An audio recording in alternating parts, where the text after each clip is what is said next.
Okay. Hi, everyone. Thank you so much for joining the podcast with Clearview with FJ. Today, we are really excited to introduce the University of Bristol and the international recruitment team that we have joining us. They specifically work within the business focus.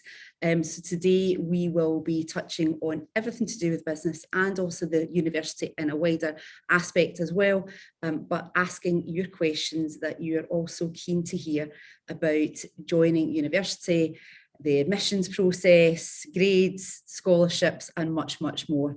So I'm going to hand over to Jake, who is the International Recruitment Officer for University of Bristol. Jake, over to you. Perfect. Thanks so much for having us. So yeah, a quick introduction to myself, really. So as FJ mentioned, I look after international student recruitment. Specifically, my role targets students who are interested in accounting and finance programs here at Bristol. I've been working for the university for about 4.5 years now. And prior to the role that I'm in now, I used to work in postgraduate admissions. And that covered the sort of business focused schools that we have here at Bristol. So I'm quite familiar with helping and supporting students on their way to higher education here. Amazing. So you've been at Bristol for some time then? I have, yeah. Yeah. 4.5 years, enjoyed every minute of it. Yeah, I bet you can tell us some stories about the city as well, which we'll get into later as well. Natasha, thanks so much for joining us as well. Thank you very much for having us, FJ. So I'm Natasha Kirvan. I'm the School International Officer at the University of Bristol, specifically attached to our School of Economics here. So I've been working at the university just over 2 years. And prior to working in international recruitment, I used to work in higher education careers and business development within universities. So another fellow recruiter as well, externally as well, same as me. So that's awesome, great. And Jess. Hi everyone, I'm Jess Bauer. I work for the School of Management in the University of Bristol. I've been at the uni for about 3.5 years, and prior to this role I was working in central international recruitment, looking at specific countries for the whole university, but now I just look at the School of Management. Wow, what an absolute platform we've got today. I'm so excited to have you all. Thank you so much for taking the time. But before we get into the nitty-gritty, of the questions, Bristol, what's it like as a city and for a student to come to? What can they expect? What's it like? Can you explain a little bit more about that for us? Yeah, sure. I can go first if you like. Sure. So yeah, I think there's two sides to it really. So as the university kind of side, I definitely say it's very welcoming and inclusive, particularly for an international student coming in. So the reason why I would say that is I know in the last year, we had students from 150 different countries joining us. So quite a breadth of nationalities and cultures coming together there. And that accounts for about 25% of our student population that join us, being from outside of the UK. So although we're a UK-based institution, we've definitely got a very international kind of outlook. And I think that's kind of reinforced by some of the services and things that we offer as well. So I'm sure we'll get into it later on, but we have a service called the Global Lounge, and that really aims to pull together home students, overseas students, people from all different backgrounds, staff as well. And they run a series of events and things to celebrate different sort of big dates in the cultural calendar, bring together people to learn different languages. So they have language cafes, things like this. So there's a real focus on that. And then with regard to the city itself, I think there's this kind of sort of contrast of tradition with sort of this trendy cutting edge. So we have this kind of slogan, tradition with edge at Bristol. So you've got these historic buildings, really grand sort of buildings and things, but you've also got quite a student city, quite a young energy, quite forward-thinking, population. So it's a bit of a mix, but it goes together so well. So that's kind of my outlook on that. Nice. Jess, what's your kind of take? Because you're from Newcastle originally.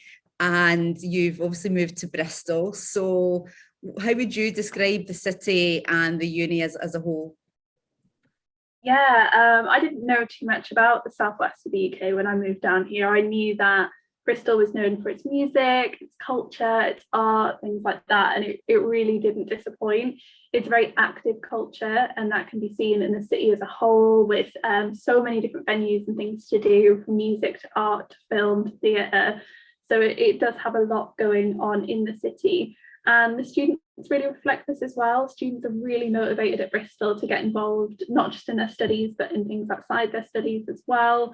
If we look at our students' union, we've got over 350 different societies set up by students for students, everything from sport, art, to everything you can think of, really. So it's really, really active culture.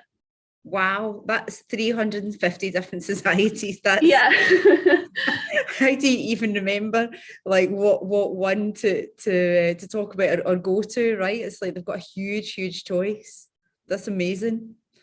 And Natasha, I know that whenever we spoke before, you said you've never come across so many vegan restaurants and, you know, whenever you do your lunch. I mean, absolutely. Bristol's like an amazing city if you're into your food. I think it's like one of the best cities in the UK to be vegan. There's so many different restaurants, you know, whether you're a meat eater, vegetarian, a vegan, whatever kind of food that you want to have, there's just so many different options. I mean, you know, we'll walk out of our offices and it's like, right, today, what am I going to have? There's great cafes, restaurants, and a lot of street food as well. And like that street food is like, Bristol's quite an outdoorsy city. So there will be a lot of kind of things like street food and different arts and cultural events held outside. One of the things that I think is really great about Bristol is, I mean, Jess mentioned it's quite active. There's like amazing cycling in Bristol, so it's very easy to get around on foot or by bike. So I live towards the edge of the city and I can cycle into the city centre to where the university is in Clifton without having to go on a road on my bike. The bike paths are that good. It's really well set up for cyclists or walkers. You know, it's very easy to get around, and a lot of students will live in the centre of the city, and hopefully, you know, they'll enjoy walking between kind of lectures in the city centre. It's quite a hilly city, so it'll get you fit quickly. People in Dubai will love to hear that, because we call it the Dubai stone. When you move to Dubai, you put on 5 kg really easily. So the fact that they can get around like this is amazing. Yeah, you'll lose that when you come to Bristol, because you'll always be walking up and down hills. So it's really good for your fitness. Should add, we have just got e-scooters now as well, though. Yes. For those of you who aren't as active, you can just cruise up the hill on your e-scooter. It's nice and easy. That is fantastic. Oh, that's really cool. So how would you say that, you know, the city itself has shaped the viewpoints of the students at University of Bristol? I think Bristol as a city is known for being quite progressive. And perhaps sort of challenging things a bit.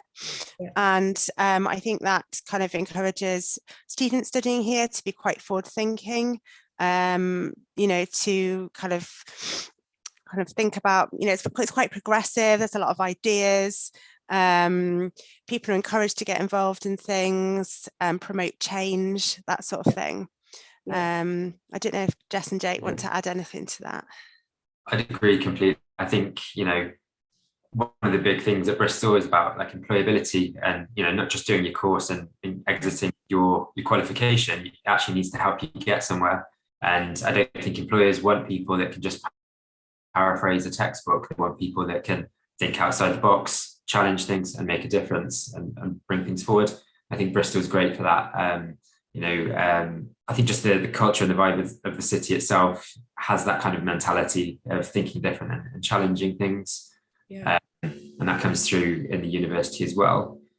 And I think there's a number of things the university do as well, in addition to your courses. So if you're quite a proactive student, you can get more involved in things that will help you on that side too. So again, I'm sure we'll come to it later on, but we've got services like the Professional Liaison Network, and their sort of key mission, I suppose, is to connect students' studies with industry, so whatever industry they want to go into. So they might have services with mentoring to put you in touch with somebody who can help guide you and maybe help you learn from their mistakes, or just give you more exposure to things to help you make your unit choices during your course and things.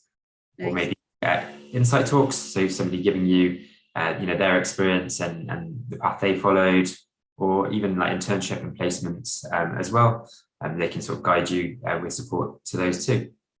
Definitely want to touch on the internship aspect later on, because that's a big passion of mine as well. Sorry, Natasha. No, I was just going to sort of add to that, the city itself, we've got a lot of big sort of financial and kind of big business based in Bristol. So that links really nicely into kind of, I guess it's a civic university, and the university is quite closely linked to the businesses and everything that's within the city. So there's lots of opportunities for industry links. Yeah, amazing. Jess, what's one of the things that you love about living in Bristol? I think what gets me with the city, and it was something I was going to pick up on with the university as well. The university is a city-based campus, so it's intertwined into the city. And one thing that I really like about living in the city is, Natasha touched on it before, it's very cyclable, it's very walkable. And you'll find it's got pockets of different kinds of places all over the city. So if you go to the north of the city, it's going to be a very different feel to if you went to the south of the city. So there's lots of little places to explore. So it's quite a scattered city in that way. Yeah. So you can explore different things basically every day and find something new. And I do really like that about Bristol. It's not just one centre, but you've got lots of different smaller spaces to explore as well. And that also helps as well with where you're living. So if you're living in the north of the city, you'll have all of the things that you need, like your supermarkets and your shops on your doorstep, but you'll find different shops and places if you went to different parts of the city as well. That's something that we're not used to in Dubai, right? We can't walk a lot of places. We always have to drive, or the kids have to get an Uber or the taxi of mum and dad. So the fact that it's so easily commutable throughout, and to be able to get to, restaurants and cafes and stores and stuff, that's something, because you've got to have a life outside of university as well, right? It's not all just study, although I'm sure some parents at this point will be wanting to shoot me for saying that. But of course, they've got to enjoy it as well, and also to know that their children are going to be happy and safe within, the environment, of Bristol itself. Just on that point, actually, within the campus, from a safety aspect, obviously Dubai is a really safe city in the world. Within the student bodies there, do you think that they feel safe walking around the campus at night and getting around the city, in terms of transportation? It's easy for them to be able to get a bus, it's easy for them to get a train, is that the case? Certainly, my impression, I know the city itself, has sort of awards for nightlife safety. So we have like purple flag status. So that's kind of hopefully a reinforcing message for, parents and things listening. And my experience of being there as well, I feel very safe.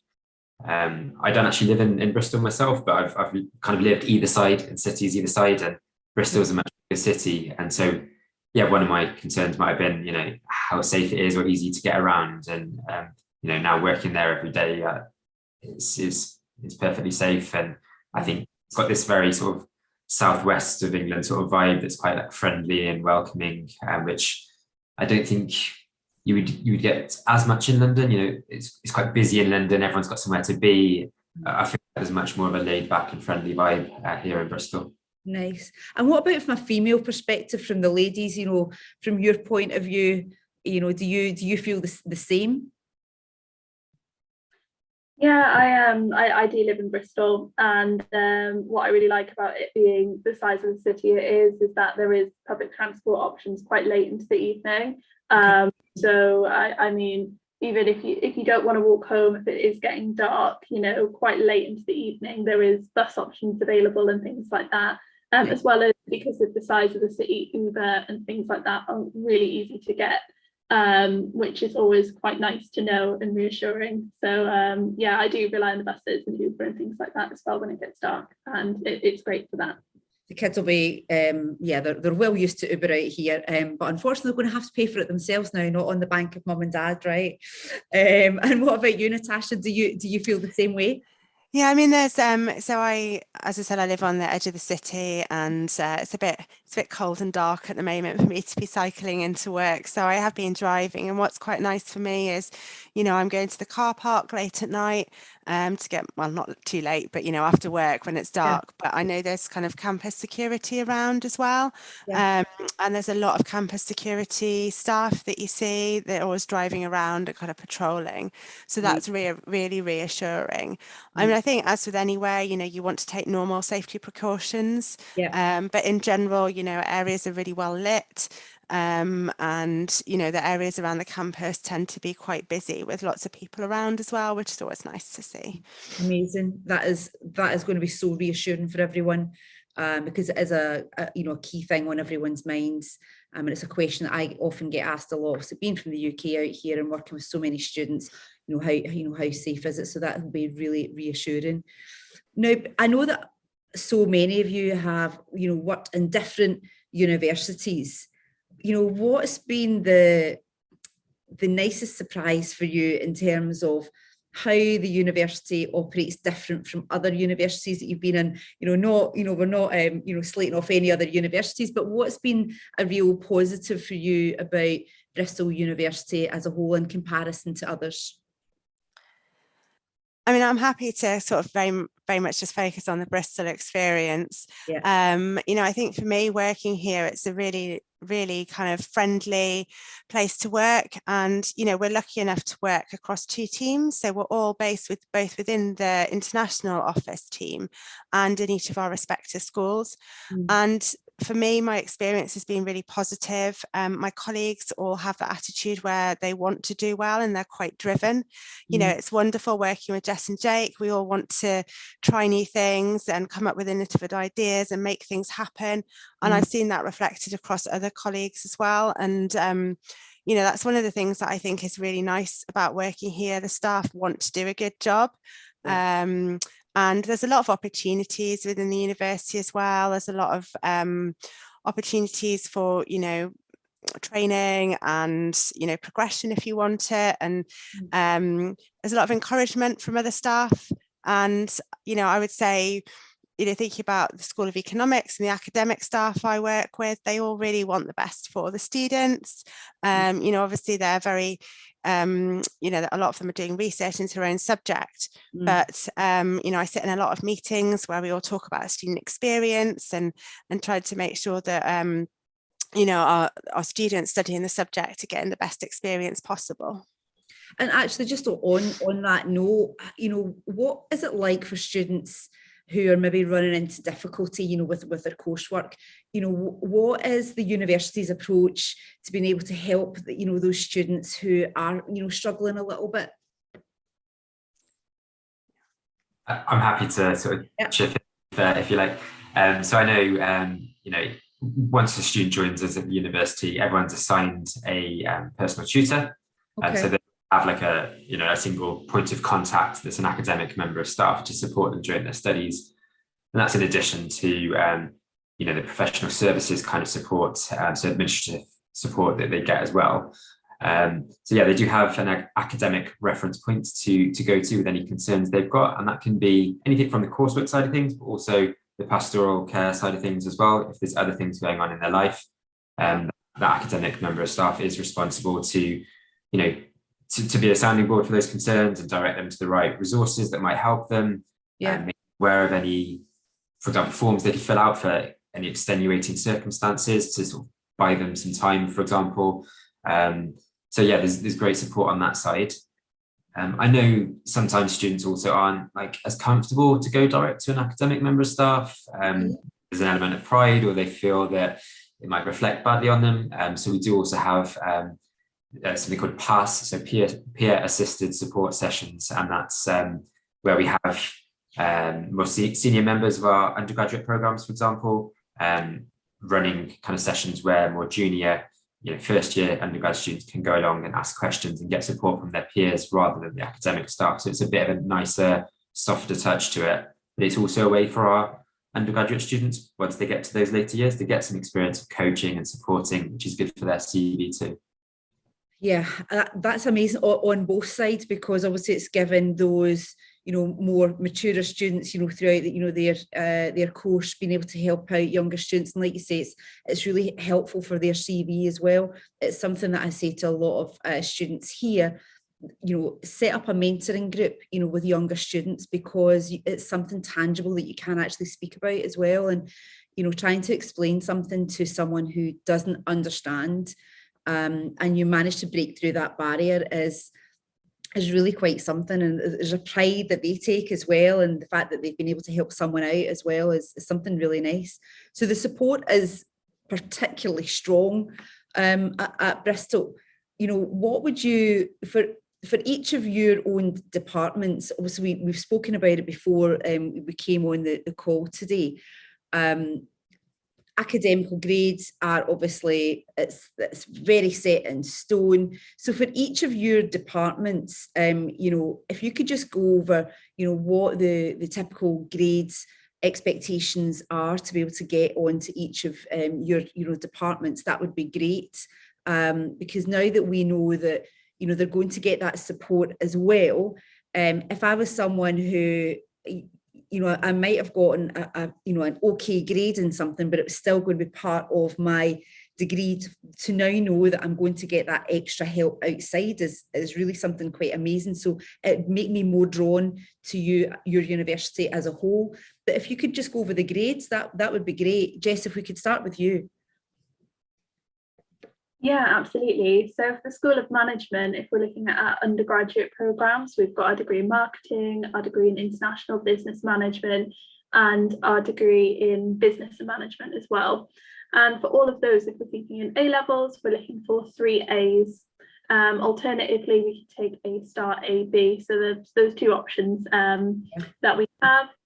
In terms of subjects, we don't look for any specific subjects. That can be from any subject background. But if you are combining management with like a different subject, for example, management and economics, we look for you to have taken mathematics for management and economics and get an A in that. So there are some degree programs where management are combined with other subjects where that might differ slightly.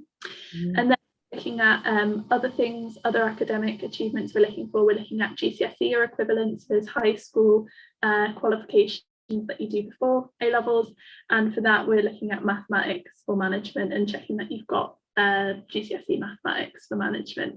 Okay, great. And Natasha, I know that whenever we spoke, economics is very, very set on, it's these grades. And I was like, could they do anything else? And you were like, nope, they must have these grades. So yeah, I mean, the way we teach economics at Bristol is highly quantitative. So students will learn micro and macroeconomics and econometrics, which is embedded throughout all of our economics degrees, and that is really quantitative. The positives is that the students get really good skills that are going to set them up for going into graduate jobs. They'll learn to use like data management tools, they'll learn to manage a lot of big data, but we do need them to have that quantitative level, to be able to cope with that level of quantitative element in their course. So for all of our economics degrees, we do look for A level, grade A or equivalent in maths, or international equivalent in maths. So all of our undergraduate degrees require that. And then we are either asking for an A star AA or an AAA overall. So exactly what the breakdown of that is on all of our entry requirements on each of our course pages. But we offer a variety of different options, from BSc economics, economics and econometrics, economics and finance, and then we also place subjects such as economics and politics, philosophy and economics, economics and maths. So those sit together as well. And I think it's economics and politics that we also asked for one of the A-levels to be in an essay-based subject. Nice. And, you're quite right in saying that, actually, if, they have to be able to cope with what's coming their way, right? And, let's call a spade and not, not try and, fluff it up in any other way. And it is to be able to cope with that. How many, just actually flipping it back to, what Jake was saying about, the tutoring element, how much is that used within economics? If you know that, is that, is it quite a well-used service within the economics department?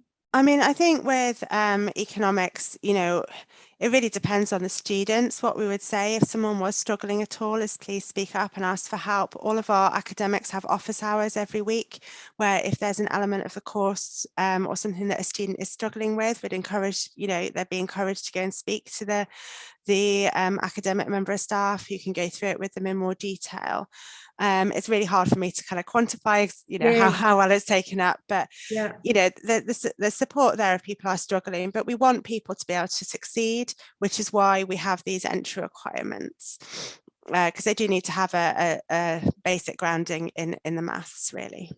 And, it's really refreshing to hear that, even you just saying, we want them to succeed, setting someone up for success rather than that failure is so very important. And it's also the way that a lot of, organizations operate as well. You need to set yourself up for success. And whilst there might be that disappointment that, they might not have gotten those particular grades, there's a very good reason for that. And I think a lot of students will often say, like, oh, why didn't I get in? Why can't I get in?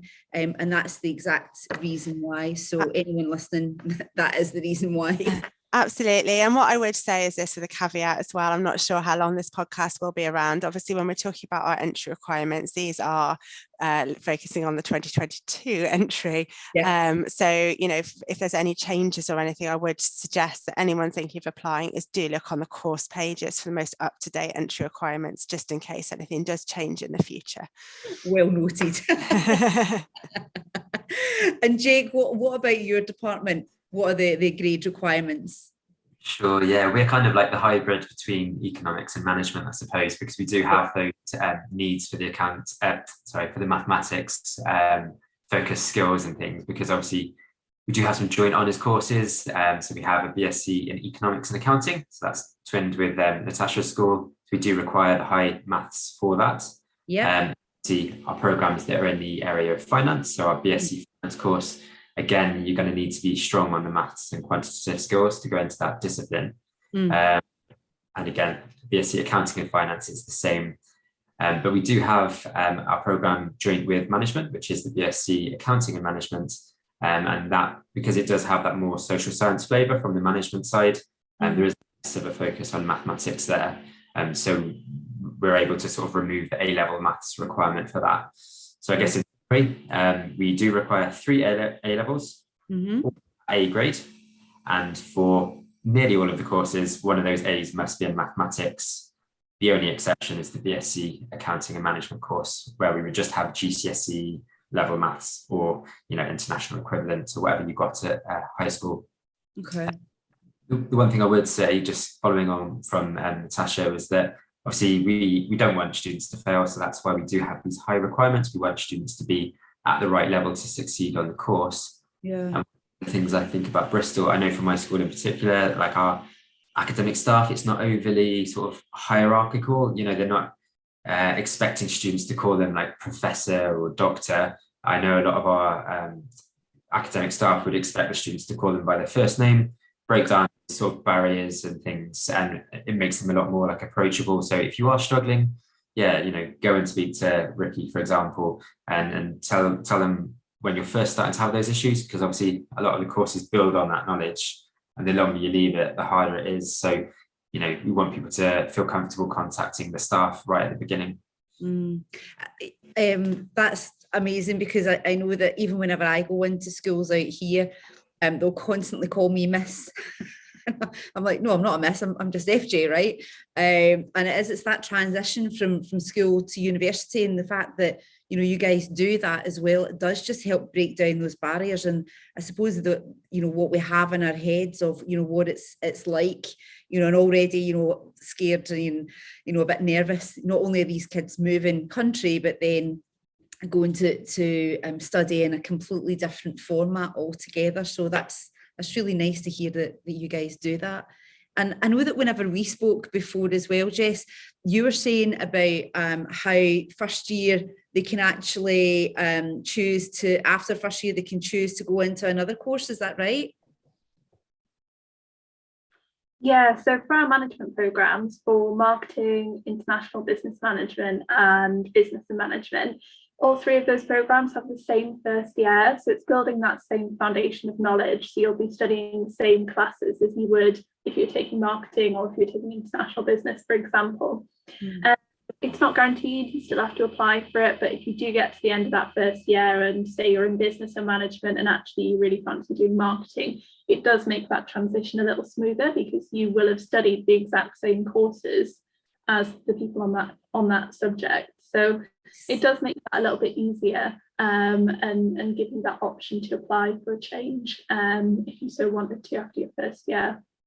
And is that something, you know, how often would you say that, you know, that happens if you know the answer to that question? Because I know that, you know, you're not like, you know, heavily involved with, you know, every single student, but, you know, just anecdotally from what's going around the university, have you heard that that's quite a popular, or is it just an average decision, or does it just happen differently each year? I don't have numbers. As far as I know, it's different every year, but it is something that our student office is used to dealing with. So it is a query that they would know what you were on about if you came to them and asked, and they'd be able to guide you through that process. Yeah. So they've got that comfort as well to know that it's not, you know, they don't need to be ashamed. I know that whenever I changed my university course, I felt really ashamed. I felt a bit stupid, actually. I thought, why didn't I know this? But you don't know until you get to university, right? It's one of these challenging aspects, you know, with all of you, because, you know, your departments do vary. What's the biggest challenge for all of you in terms of, you know, trying to recruit, you know, students into each of your departments? You know, Jake, what's been your sort of biggest challenge of trying to attract students to the university? Sure. Yeah, it's a good question. I think for me, if we're talking about undergraduate students, so bachelor students, for example, if we're trying to recruit to that, I think a lot of people don't really know what accounting and finance is at that young age. I know I didn't. I think at school, you know, you can do A-levels in business studies, you can do A-levels in economics, but I'm not aware that, you know, many, if any, take an A-level in accounting or finance. So it's something that's probably a bit new and a bit alien. And so trying to break that down and get people to understand what it is at that age is probably one of the challenges. So one of the things I would like to do sort of moving forwards is just connecting those stories that you might hear about, like, you know, on sort of world news and stuff, back to the subject discipline. So how can that be impacted or influenced by accounting and finance? So, you know, topical at the moment is around climate change and sustainability. You probably wouldn't connect that with accounting, you know, at first glance, but you know, it's companies and where they're investing their money and that kind of thing. It does all sort of trickle back. So I think connecting the dots and letting students know what roles and how they can impact on society through the discipline is quite a good message to get across, but one that we're still working on doing. That's maybe something, another topic for another podcast, right? Is actually how each of your own departments, you know, what do those careers actually look like? Because that's a question I often get asked, and it's, you know, where do you even go to start, you know, researching that? Because you only know what you know, and you don't know what you don't know. So it's really interesting to hear, even, you know, you making that correlation there between accounting and finance and, you know, climate change. And Jess, what do you find most difficult about recruiting students for your particular department? I think management is quite popular to study, and it's definitely a growing school for us. So we are constantly adding to the programs that we offer, and we are looking to grow as the years go on. And I think at the minute, what's really nice about the school is we have quite a diverse mix of students from many different nationalities, as well as our home UK students as well. And having that mix is really important, and keeping that diverse mix of students as we grow will be really important as well. I think what that gives the student and student experience is invaluable, because you'll meet peers from all different backgrounds and all different experience, and it's making sure that diversity stays as we grow as a school. So is it a case then, the challenge for you is that you get a lot of applications to your particular department? Yeah, very, very popular subjects for students to study. So yeah, definitely. So it's making sure that we have a really nice, diverse mix of students who come to us. Yeah, so get the grades, everyone, if you want into the department. Okay, and Natasha, what's most challenging for you? Yeah, it's a really interesting question. I think my answer is perhaps a little bit similar to Jake. So I think, as Jess said, management's a really popular topic, and people kind of can see perhaps a career destination in mind after that. Yeah. But perhaps people don't always understand what you can do with an economics degree and the kind of breadth of careers that you could go into. You might think, oh, if I study economics, I have to go into finance, but it's not like that at all.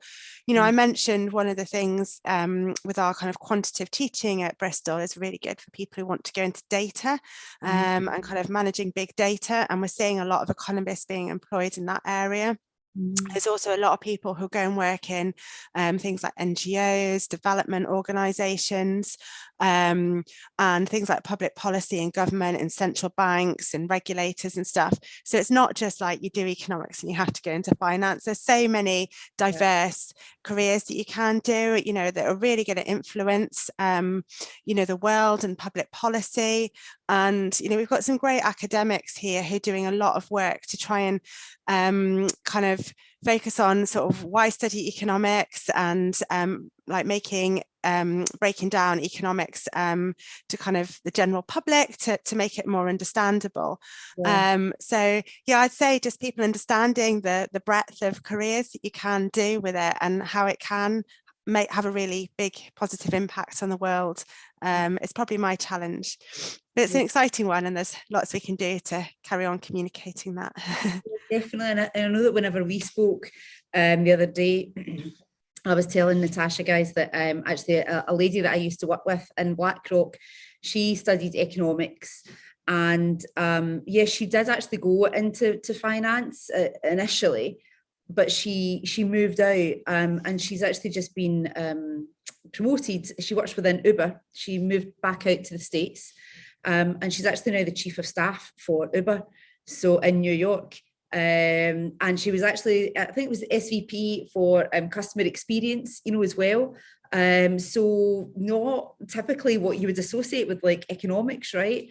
So really quite interested and varying all over.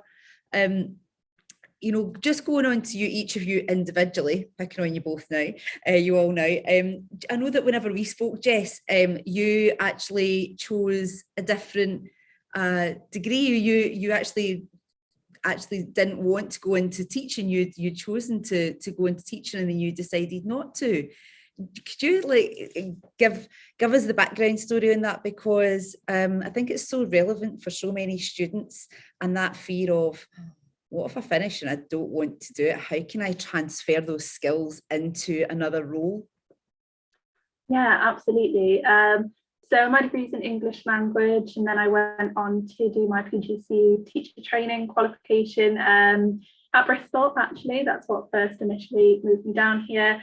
And I really enjoy working in the education sector and working with students, but the school environment just wasn't the right environment for me. And I think it is really important, even after you finish your qualification, to continue to assess where you want to be and how that can work for you.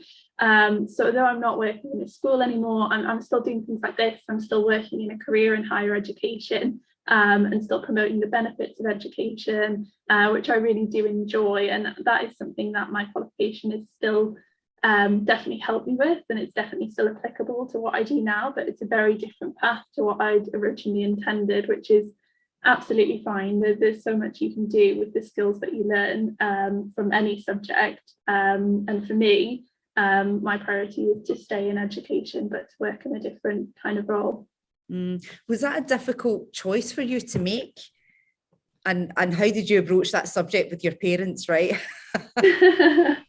Absolutely, that was a very difficult choice to make. I think the scary thing is stepping out of something that you're comfortable in. So once you're in something that you know you're qualified for, and you realise that you want to do something else, the scary part is actually stepping out of it. And I think doing your research, having an idea of where you want to step into when you step out of that is really important. Also just letting the opportunities come to you, so not having a complete solid goal, but being flexible with what you're willing to explore. I didn't know that this was the job for me when I stepped out of teaching, but I was flexible to find something different in education and look into working for universities instead. You know, I think that's so relevant in terms of, you know, that flexibility, you know, and being bold enough to take that decision. So good on you, because throughout my whole entire career, the amount of people in senior positions and mid-level positions, and it doesn't matter, right? You know, everyone that I've met, and the ones that stand out the most is people who had said, oh, I actually chose this, I chose what to study because either my parents did it, or that's, you know, what I felt that I should do, or there's one in particular who she studied to become a lawyer because she watched Ally McBeal. I kid you not. So for younger people, that's the equivalent of Suits now, although I think Suits is a bit cooler. But yeah, she chose that based on a TV program, right? And she studied for 5 years. But also she had to make that choice and say, this is not what I want to do. And to be that brave to say it, whereas I know there's a lot of people in other jobs haven't felt as though they've been able, you know, to do that. So good on you for taking that bold step, and it's worked out really well for you. So yeah, you must be really pleased. And yeah, I'm much happier for doing it. So yeah, I definitely think reviewing as you go along is really important. Yeah. And Natasha, what about you? What did you study at uni? So I actually studied ancient and medieval history, oh, wow. which I chose purely because I loved history and classics at high school, and I wasn't really sure what I wanted to do. Yeah. And for me, I guess university was about, you know, obviously I wanted to get a degree, but it was also about finding myself and developing my confidence and getting a lot of transferable skills, which I knew is what my degree would give me. Yeah. And while I was actually at university, I did a lot of volunteering. So I volunteered for something called Nightline, which a lot of UK universities have. It's a student-run listening and support service. And I also volunteered for a student advice centre. And with those kind of voluntary experiences and my degree, I was able to move into working into careers and employability. I love it. And I did that for a really long time. You know, I love working with people. I found it really good. And actually, during that time, I also did a master's part-time at the same time as a full-time job, which was certainly a challenge.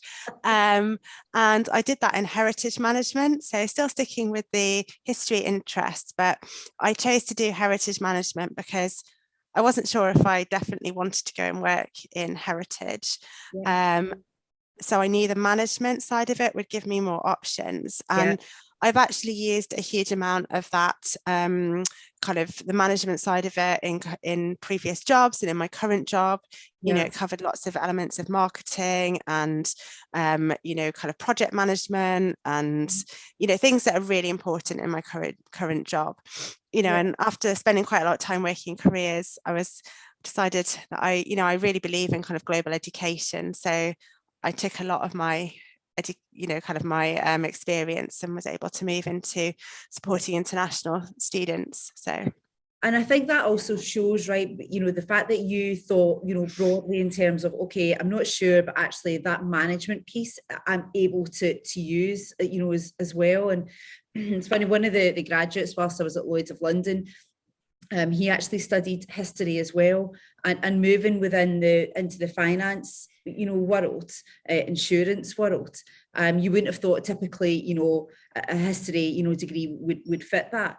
But it absolutely it did, because the broad range of graduate schemes, now, and the fact that you get to try out different departments, that discipline as well, and certain elements of everyone's degree that you can actually put into the working world. But I think that just goes back to what you were saying as well before, Jake, and as well you, Natasha, that understanding what are the types of jobs that you could do with your degree, and it's about that flexible approach, Jess, as well, isn't it, of actually just thinking really broadly, hey, like, by the research that I do, what else can I do, for a career? And Jake, what about you? What did you study? Yeah, so again, I think it comes back to this transferable skills thing.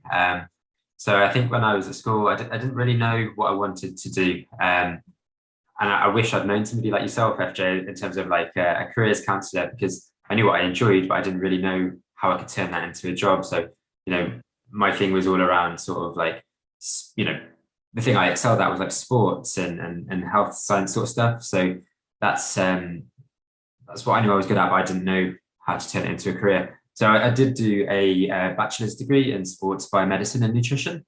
You see, I'm not using that right now, but I don't really have any regrets. I'm really glad that I did do that. I think when I was at school, I was quite sort of shy, and just that move away from home, getting that independence, it was much more about like the soft skills for me. So it definitely built my confidence on that side of things, made me more organized. And then there's elements of my degree, so sort of handling data and doing reports and things that I do actually use in my job now, quite a lot as well. So, although the subject area and what I'm doing now, I don't have that connection. I think as you get older, you sort of learn to take a step back and think, what skills do I have? How can I apply them in a different way? So I wouldn't say I have any regrets about going to university, but I wish. Well, I think career support and things has come a long way. Certainly more aware of all the things that universities do now in terms of getting students to sort of think more about what they want to go on to do and prepare them for employment. Even little things, I think, when Jess mentioned earlier on about with the sort of teaching, I think you can get some early clues as to whether it's right for you. So with our liaison network that I mentioned earlier, I think we had a student that was being mentored by somebody in industry, and with a sort of area that they wanted to move into, I think it was a specific area of accounting or finance. And so their mentor was kind of aligned with that. And through getting that exposure, they actually realized this isn't actually what I want to do, but I really enjoy this other area of finance. So you can even change it during your course and then choose your sort of optional units based on those experiences. So I think it's important to reach out to those like career support links or Bristol Professional Liaison Network links. Absolutely. And I suppose it really is about speaking up and saying, like, this isn't for me, because it's a lot of money to obviously go to university, and especially from an international student point of view, but it's also about your time as well, and the time element of you either enjoying uni or not enjoying uni. And I know that obviously we've spoken a lot about Bristol, and it sounds that the support is 100% there, but I'm interested to hear, Jess, what is unique about your particular department, from your point of view?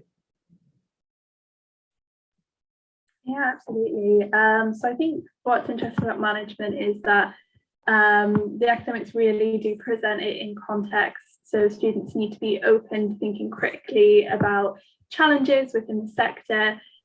So the courses themselves are very much in the context of taking a social sciences approach, bringing in insight from areas such as gender equality, sustainability, international business, social relationships, things like that. So you're studying the subject, but you're studying it in the context of other challenges that you will find when you graduate. So that critical thinking is really important, and our academics are very, very passionate about making sure that comes across, especially around issues like sustainability and things like that.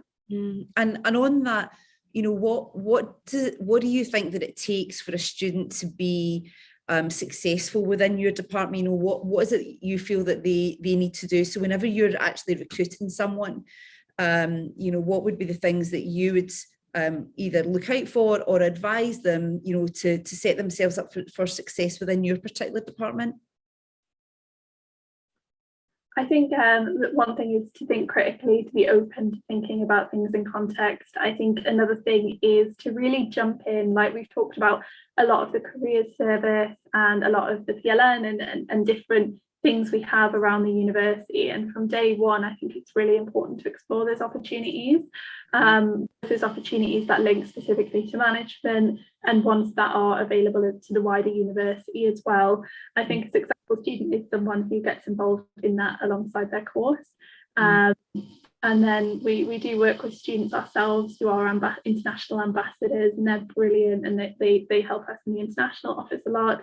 And they have the global lounge, and a lot of them help us as alumni as well, so they'll come back to give talks and things like that. So you can get really involved in not just your subject but in university life as well. And I think all of those experiences really enrich a student's time at university. So to me, that's how I see a successful student. Yeah, and the global lounge, I know that we've all spoken about it whenever we've all spoken before, but I love this. And I know that you all do as well. So the Global Lounge, tell me more about it, Jess, from your point of view. Well, it's been something that's run for a few years now, but this year they now have their own physical space on campus as well, which is lovely. It's a physical lounge that you can go to study, to relax. There'll be staff there as well to support you. So that's day to day, but then on top of that, you've got all of the events that they put on, and these events are for international students and also for home students. Anyone can come along, and everything from, I think Jake mentioned before, the language cafe, which happens every week, where you can go along and either teach your language or learn a new language in that casual, informal environment. And then to celebrate events and holidays throughout the year, so everything from Diwali to Lunar New Year, to all different kinds of holidays they will celebrate and put on events for as well. So not only can you celebrate which culture you're coming from, but you can also learn about other cultures as well. So they really are there to educate and make a space and a home for international students at Bristol, and they are really, really well used as well. So they are mostly full. I think every time I've been up to look at the lounge, I can hardly get in or move because the amount of students who are using it, which is brilliant. That's fantastic, and I take it that the food's really good as well. Yeah. Days as well. It's always good to have food, isn't it? I will just add to that it's very much about trying to promote kind of bringing together home and international students as well. So, the events that they run aren't just promoted to international students. We'll try and get like our UK students to come along to things like Diwali celebrations or, Day of the Dead celebrations, so people can learn about different cultures and really kind of promote integration as well. Because the events are really fun. Like, I think they do get really good turnout from both home and international, and staff are encouraged to go along as well. We've got a huge, I think in all of our schools, we've got a huge cohort of international staff, and it's a nice space for staff who are arriving from a different country to go along, and some staff volunteer their time at the language cafe too. Nice. So if anyone's listening and they fancy a job at University of Bristol, then you can also get involved as well. Jess, what are the type of organisations that target your particular students to employ once they graduate? I know that whenever I was at Lloyd's of London, we targeted certain university, BlackRock, Barclays. So is there any that you know of that target your particular department?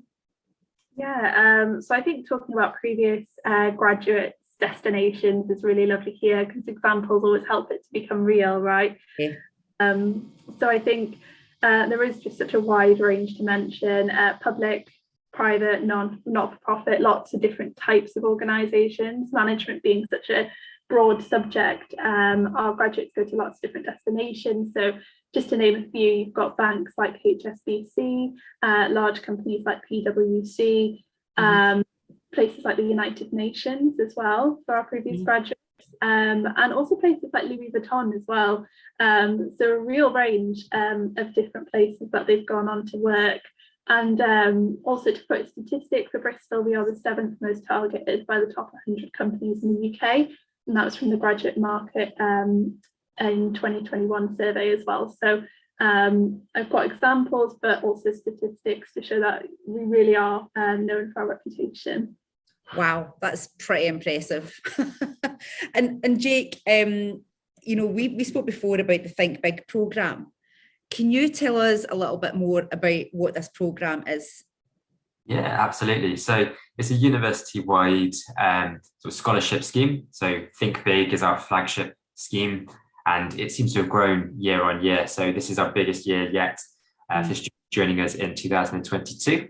It's specific for international fee-paying students, and there are different tiers of awards available. So for undergraduate students, you'd be looking at awards of £5,000 per year of study or £10,000 per year. And yeah, so this year we've got £2 million available across the university for that, which is, yeah, it's a lot of money. Yeah.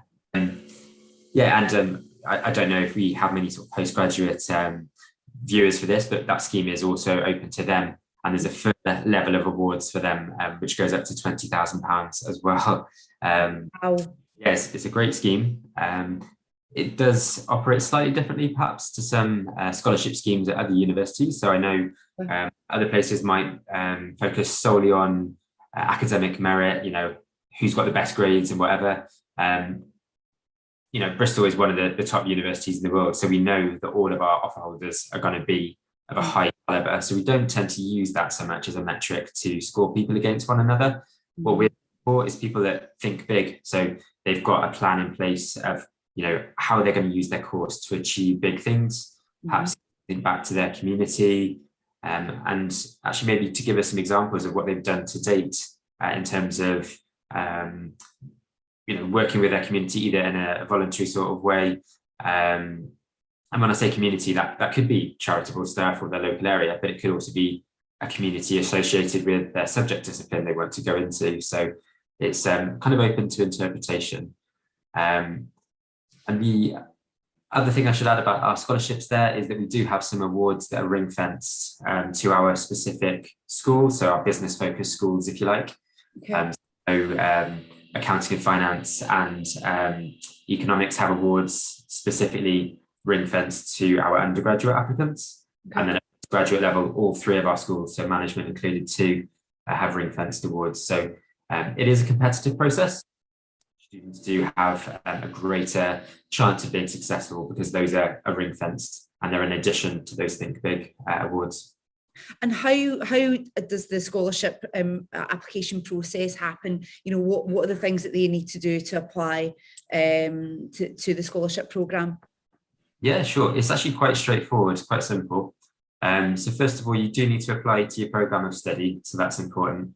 And to make sure that after doing that, you'll be given like a student number. So that's kind of like your reference number to use on your scholarship application form. Okay. The scholarship application form is just one online form, and that will get you considered for all of the scholarships that you're eligible for. So that could be our school ones, or it could be the Think Big ones. And it's just 3 questions long, really. So sort of short, through text answers, trying to draw that information out about kind of what you've done to date to sort of get engaged with your community, how the course will help you with your future prospects, and that kind of thing. So it is quite straightforward. In terms of deadlines, for people applying to our undergraduate programs, they need to complete the scholarship application form by the 28th of March. And then postgraduate applicants also have that deadline, but then there is also a second round, which has a deadline of the 13th of June.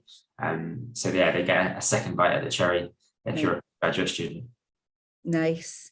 And I know that we touched on it before as well, but the professional liaison service, is it called? Is that's something that you guys offer as well? Yeah, it's the Professional Liaison Network.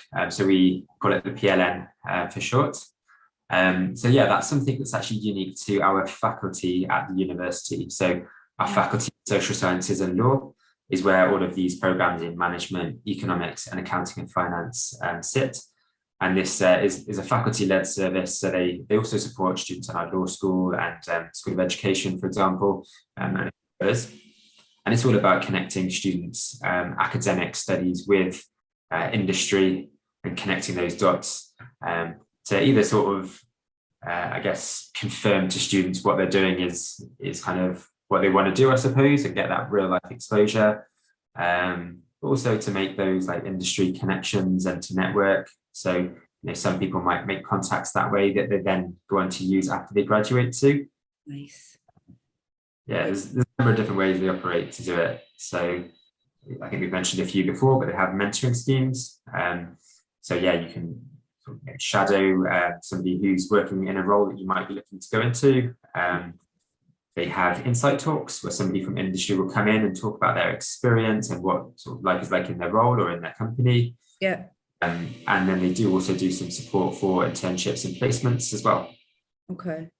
And what prompted the university to do this, to set up this service? Yeah, I think, and I'm stealing the limelight here and doing all the talking, but it's definitely this thing about, we don't want our graduates to just leave and just have a piece of paper that says that they got a 2-1 or a first. We want people that are actually going to be employable. Yeah. And it's really important that they get some exposure to industry before they leave so that they know what's in store, they know what employers are looking for, that kind of thing. So I think it is really important. And I think that's one of the reasons why Bristol is really recognised in terms of employability. I know just earlier that we're 7th in the UK for employability, and globally the QS, which is like I think the most internationally recognised sort of ranking scheme, they've put us 49th globally for employability, so world top 50. Wow, so that's impressive. That is very impressive, and really reassuring for students and parents, listening to this. And Natasha, I know that you, whenever we spoke before about the CV help, the interview help that all of the students, receive whilst they're at your university as well. Could you explain a little bit more about that as well? Yeah, absolutely. So we've talked about the Professional Liaison Network, which is sort of an additional service that the Faculty of Social Sciences and Law benefit for. But centrally, the university has a fantastic careers service as well. So all students can access that careers service from day one. And for international students, we know that how you apply for jobs in the UK might be quite different to how you apply for jobs in your home country. And our Central Career Service is there to sort of support students with that.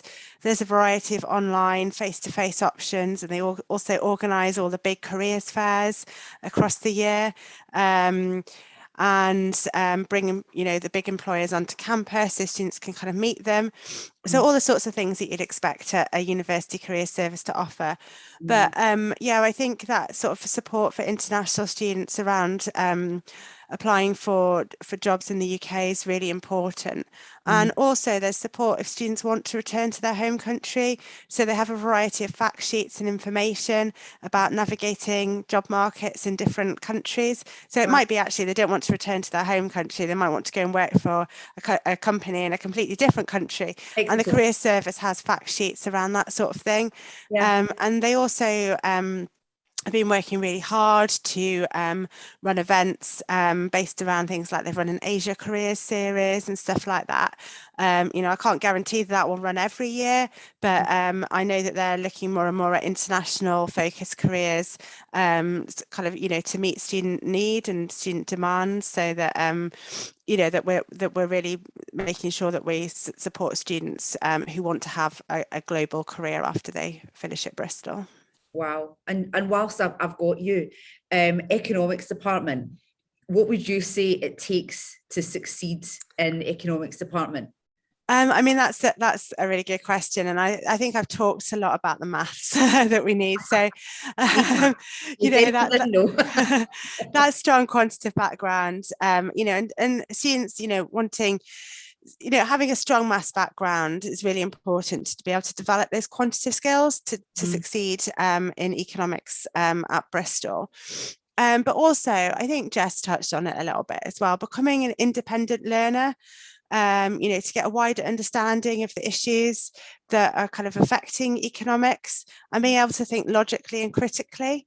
And that will also help people, with kind of simplifying complex issues and communicating things like expert analysis and stuff to a wider audience. And those are really transferable skills that they'll be able to use in whatever future career that they go into. So taking that kind of complex information and being able to communicate it and analyze it in a way that's that's accessible to a wider audience is really important. And that's the sort of thing that we hope that students will be able to get from a degree in economics here. So yeah. Okay. Listen, I could talk to you guys all night because it's one, you're so friendly, and two, University of Bristol, I wish I'd gone to, for sure. But I've actually got some questions from students, if we don't mind taking a couple of minutes to answer to those. And actually, just on scholarships, one of the questions is, has your scholarship requirements changed within the last 2 years of recent events? And I'm not going to mention it because it does actually get picked up and it kind of stops podcasts. So we'll just say recent events. So has the scholarship, changed because of recent events at all, or has it stayed the same? No, in terms of the application and everything, it's remained the same. I'd say the only thing that's changed is we've invested more money, and so there's more opportunity available for people applying. So I hope that's just positive news. Yeah, absolutely, and that's one heck of an amount of money to go out, right? So it's great. Okay, one question: does it make a difference if you apply early to university, to Bristol? Jess? I can answer this one. I suppose it's the same for all of us. So if we're talking about undergraduate, we've got that first deadline, which is the UCAS deadline of the 26th of January, which is that equal consideration deadline. So whether you apply today or you apply just before that deadline in January, you'll all have equal consideration. After that, then it is more of a first come, first serve, and that can be all the way up to the 30th of June this year, I believe. But for equal consideration, it's that January deadline. Okay, great. Other than academics, what other factors do you use to differentiate between students? Who wants to take this one? Jake? I don't mind starting, and I'm sure I'll miss something out, but I don't think for undergraduates, it is largely based around academics for undergraduates. There's no getting away from that. We have high entry standards, and I think that brings the sort of pool of people we're selecting from down to start with. And then our sort of most competitive programs where students are kind of matched with their grades and we can't pick between them. Yeah, there will be things like the personal statement that get reviewed in more detail at that point. So I think largely the advice would probably be focused on your studies, getting the right grades, and your primary aim. And obviously in terms of personal statement thereafter, I think there is advice on our admission statements about what we expect in the personal statement. So maybe reference that, because it might vary between whatever program you're applying to. They might expect different things of you. And I know that whenever we spoke before as well, that whenever it comes down to the wire of, trying to choose between students, then that's, whenever obviously those personal statements will, they'll look into that as well. Definitely can tip you over the line. It's primary is the grades, but don't neglect your personal statement, and definitely put down on your strengths and just try and make them things that are applicable to your course and that are either transferable skills and that kind of thing. Yeah. Okay. Natasha, is there anything you wanted to say on that? Yeah, I was just going to sort of add to that and say that obviously, what we're saying about personal statements it's, you know, that sort of relates to our courses in economics, accounting and finance and management. It might be slightly different for other courses across the university. So the academics is really important to our specific schools, but for the wider university, the personal statement might hold a little bit more weight. But yeah, as Jake mentioned, we've got an admission statement on all of our course pages, so people can have a look more there. Okay, great. And then the last question, what is one piece of advice that you would give to students applying? Apart from get the grades. I mean, I'm happy to add some advice to the grade situation. Absolutely. I mean, I think it's, you know, like if you do get an offer, make sure that you read through everything carefully, and, you know, there'll be further information that you need to submit, and there'll be deadlines when you need to submit it. So, you know, if you've got, whether you've got a full offer or conditional offer, like an unconditional or conditional offer, you'll still need to provide evidence of those grades by a deadline. And for international students, you know, we might ask for other information around things like, you know, copies of your passport or language requirements and stuff. And those are really, really important that students do submit that. Yeah. And it does need to be submitted by deadlines, so, you know, in order to keep that offer really. So yeah, people need to make sure that they're checking their emails regularly, both junk email and normal email, and make sure that they keep on top of any documentation that we're asking for. Jess, I don't know if you... One bit of advice I give actually just on the email thing is actually to set up an email address just for applications, rather than you know, just your everyday one, because it can get lost, and it also helps you keep track of everything. So anyone that's listening, set up a professional email address that you can use not only for university applications but also for job applications, and then you just know that that's your email address that goes out to every application that you make. And it's much easier. So that's my top tip. But anyway, sorry, Jess, what's your one piece of advice? I do think that's when I got my first formal email address, setting up the university. So yeah, absolutely. My piece of advice is to really engage with all of the information that your choices have. So things like this and looking out for opportunities to engage further. So we did an undergraduate open week back in September, and all of the subject sessions are still on our website to watch and record on demand if you want to learn more about the subjects. And in previous years, throughout the spring months, we've run support webinars, Q&A webinars. So you can come on and you can see what you need and how to get in touch with the university if you have any issues. Some of our central teams run things like WhatsApp groups through the summer and things like that. So there's a lot of support available to help you with that application journey. Us to the webinars, to the central team. So to make sure that you interact with that and really understand that this is a place for you, and get in touch if you have any questions, if you're worried about anything at all, to make sure that the process is as streamlined as possible. Nice. Jake, you've got the last word on advice. What advice have you got? So yeah, feeling generous, so I've made a note of 3 things actually. So say do some research, you know, choose your course carefully. Even if you know the area you want to go into, there's so many options available. So even within our 3 schools, we've got many joint honours degrees. So you might know that you love accounting, but maybe you want, you know, a management flavour on it, because that gives you the opportunity to go into that if accounting turns out not to be for you. So just do research, and on our web pages, we have a link called Programme Catalogue on our prospectus pages, and that gives you the full breakdown of all the units, which ones are optional, which ones are mandatory. So you can do a lot of research. So first and foremost, do that, because it's a lot harder. Whilst it is possible, it's a lot harder to change your course once you're here and you've started the course. So that's one. I'd also say check out the city that you're going to. So whether that's Bristol or not, you know, for an undergraduate student, you're going to be here for at least 3 years. And a big part of that is your social life and what you're going to do and where you're going to live. It's not just study. And we're lucky here that Bristol, I think, is, you know, whilst we've got a great university, the city is just as good. So yeah, definitely check that out.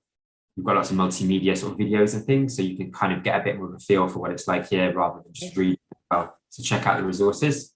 And then my final tip would just be to be really proactive. Like once you're here, there's so many services that are there to support you, but they're not necessarily a mandatory part of your course. So you could come here and complete your course and exit, and that's fine. But you could come here and you could take advantage of the professional liaison network services, the career services, the student societies, and some of those are linked to your academic discipline too. The global lounge services, and all of these are free, but you've got to be proactive and get involved with them, and that way you'll get the most out of your experience. So that's my top 3 tips. Amazing. Thank you so much. Honestly, I can't believe how much I've personally learned about, this amazing university, but also as a group. You're going to make it so much easier for an international student to actually want to speak to you. You've completely broken down barriers today, and thank you so much for that. And I know that the kids here will absolutely love it. And obviously, if anyone's listening anywhere else in the world, it's just not just Dubai, right? But thank you so much for your time, and I'll put in the caption links, details of the international recruitment team's contact details. So if anyone has got any follow-up questions, but I would actually say, send me your follow-up questions and I can help point you in the right direction of which one of our 3 lovely panelists here would be best to answer your questions as well. So thank you very much. And we hope to see you all again soon. Thank you. Thank you so much for having us. Thanks, FJ.